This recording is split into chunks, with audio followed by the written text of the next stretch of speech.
ලෝකේ හැම කෙනාටම පින්වත්නි බණ අහලා නිවන් දකින්න බෑ.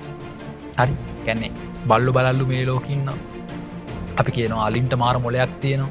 ඊට පස්සේ සමහර සත්තු ඉන්නවා, සමහර බල්ලු බලල්ලු ඉන්නවා. මේ මිනිස්සුන් හරි බල්ලුන් සෑහෙන්න හිතන්න පුළුවන්, සෑහෙන්න මොලයක් තියෙනවා. හැබැයි කාටවත් බණක් අහලා තේරුම් ගන්න පුළුවන් බුද්ධියක් නැහැ. නේ?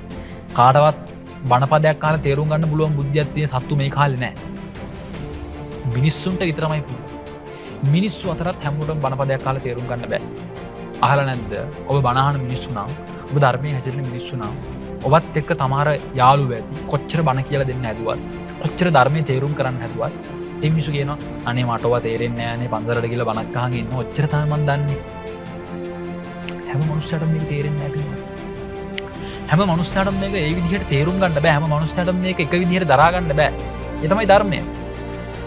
හැබැයි ඔබට ධර්මය කියන එක අහද්දි දාරද්දි කියවද්දි තේරෙනවා නම් එකපාරක් කමක් නැහැ. දෙතුන් පාරක් පස් හය පාරක් හරි අහලා ඔබට තේරුම් ගන්න පුළුවන් නම් මේ ධර්මය, ඔබ මේ ලෝකේ වාසනාවන්ත මිනිස්සෙක්. එහෙව් මිනිහෙක් විදියට අපි ධානයකින්වත් නතර වෙන්න හොඳ නැහැ.